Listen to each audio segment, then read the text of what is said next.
In this video I will create a new terrarium for my woodlice.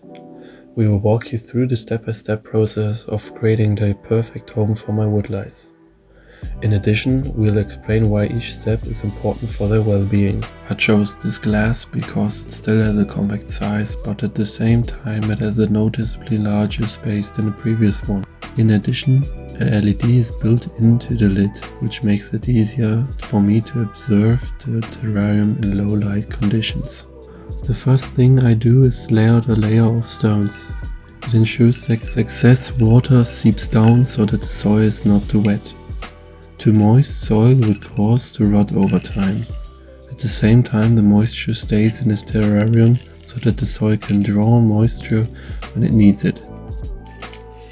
Now we're ready for the next step, adding the forest soil. I recommend adding a layer of soil that is about 5 to 7 centimeters thick. While the majority of the terrarium should have the recommended thickness of soil, it's okay to have a few areas that are thinner. In this case, I have added a thinner layer of soil in the front of the terrarium. This will provide a good substrate for the woodlice to burrow and forage in.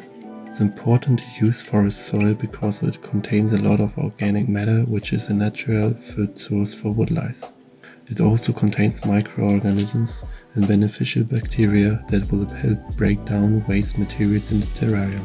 Additionally, it will help maintain the right moisture levels for the woodlice to thrive. Oh, I almost forgot to include a secret hiding spot. For this I'm using half an eggshell and a hollow stick as the entrance.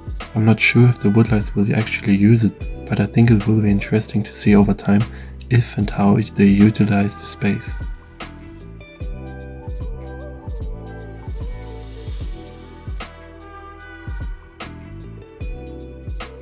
Now it's time to add a small amount of ash. Ash contain calcium and can help prevent mold growth in the terrarium. But be careful not to add too much, as it can be harmful for the animals. It's best to mix it into the soil or bury it slightly. As I'm waiting for a week or two before introducing the woodlice to the terrarium, it's okay to just sprinkle it on the top for now. Now I'm going to add some crushed eggshells into the terrarium. These eggshells are actually the remaining half of the one we used to create a hiding spot. The eggshells are a great source of calcium for the woodlice, which is important for the exoskeletons. It's also recommended to crush the eggshells into smaller pieces so that the woodlice can easily consume it. Woodlice love decomposing wood, as it provides both shelter and food for them. We'll add a piece of decomposing wood to the terrarium, making sure it's securely positioned with a stone. I'm adding different types of moss to the terrarium. In the background I use a type of moss called common haircap. It's a tall growing moss that will add some height to the terrarium. Adding a piece of bark with moss not only provides additional shelter for the woodlice, but also adds to the aesthetic of the terrarium. And another piece of bark, as it provides ideal shelter and resting spots for the woodlice underneath.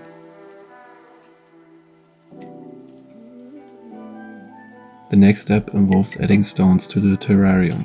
This is to observe if the woodlice will use them as hiding places. Additionally, it adds a visual contrast to the overall look of the terrarium. It provides a variety of different spaces for the woodlice to explore and inhabit. In the foreground I'm adding sphagnum moss. It doesn't grow as tall, which won't obstruct the view of the inside of the terrarium. Finally, I will be adding a layer of dried leaves. This will provide a dry area for the woodlice to retreat if they need to escape the damp soil. It's important to have a balance between moisture and dryness in the terrarium, as it can help create different microclimates to allow the woodlice to thrive. And here's the result. I'm very pleased with the outcome, and I'm confident that the woodlice will be happy to move into the new home soon. As a final step, I carefully moisten the terrarium. It's important to do this at the beginning to create the right humidity level for the woodlice. However, it's crucial to be cautious and not add too much water, as this can lead to mold and harmful bacteria growth. As the caretaker of these creatures, it's my responsibility to ensure their well-being. So I'll observe the terrarium for 1 to 2 weeks before introducing the woodlice. This will allow the plants to establish and the terrarium to acclimate. Afterward, I will carefully introduce the woodlice to their new home. I hope you've enjoyed watching this process as much as I've enjoyed creating it. If you have any questions, feel free to ask in the comments. I'm looking forward to sharing an update with you in 2 weeks, so stay tuned. Thank you for watching.